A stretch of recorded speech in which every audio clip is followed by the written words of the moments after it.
इस किस्त के आगाज में हम देखते हैं कि मिंबर वाली गाड़ी का पहिया कीचड़ में फंस जाता है।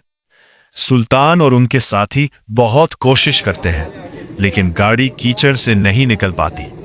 इसी दौरान इलियास और उसका साथी वहां पहुंचते हैं और एक बार फिर सुल्तान और उनके साथी मिलकर जोर लगाते हैं, तो इस बार पहिया घूमने लगता है और गाड़ी आसानी से कीचड़ से बाहर निकल आती है। शाम के वक्त हम देखते हैं कि शुहदा के पाकीज़ा जसद फाकी वहां पहुंचा दिए जाते हैं। तमाम लोग गम की वजह से सख्त परेशान होते हैं। यहाँ काजी फाजिल अपने साथियों से कहते हैं, हमने इन काफिरों के साथ अमन किया और उन्होंने हमें इसका बदला ये दिया। वो हुक्म देते हैं कि मिस्र और शाम की फौज को फौरन जमा किया जाए। इसी लम्हे एक घबराया हुआ सिपाही खबर लाता है कि हजारों लोग जिनके हाथों में तलवारें हैं शहर की तरफ बढ़ रहे हैं। ये सुनकर सुल्तान के साथी सख्त परेशान हो जाते हैं और समझ नहीं पाते कि आखिर माजरा क्या है। हम उल-कुद्स का मंजर देखते हैं, जहां लॉर्ड गाय के पास उसका कमांडर खबर लाता है कि हाजियों के काफिले पर जटालियों ने हमला कर दिया और तमाम हाजियों को शहीद कर दिया, और इन शहदा में सलाहुद्दीन के घर वाले भी शामिल थे।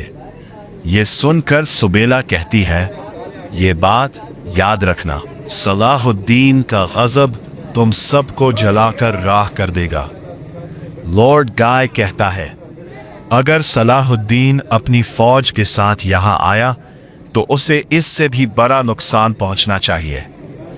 जंगल में हम देखते हैं कि बालीन जटालियों के पास पहुंच जाता है और उसे एक जोरदार मक्का रसीद करता है।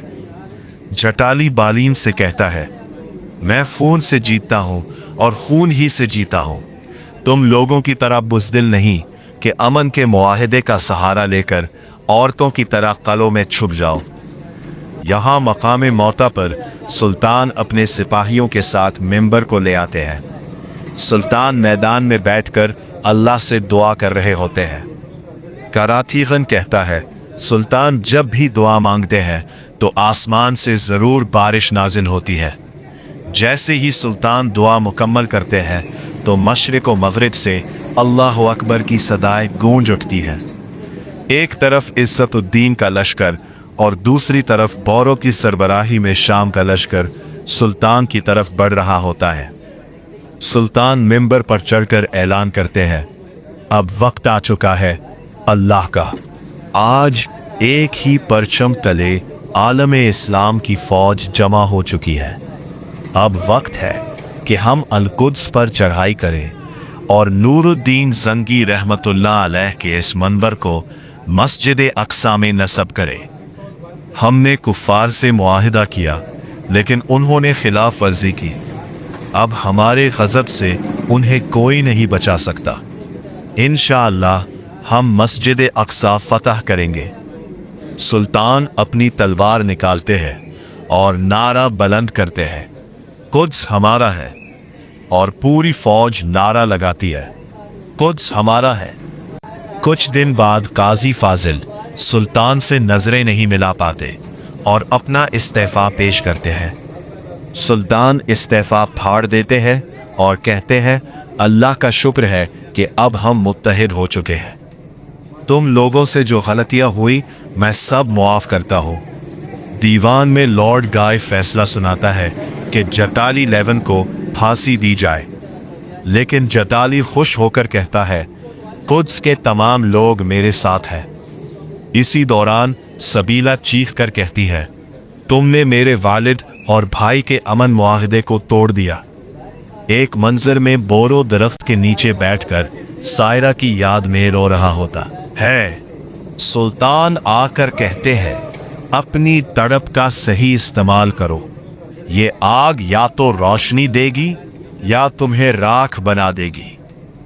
दीवान में खलील को एलची बनाकर लॉर्ड गाय के पास भेजा जाता है।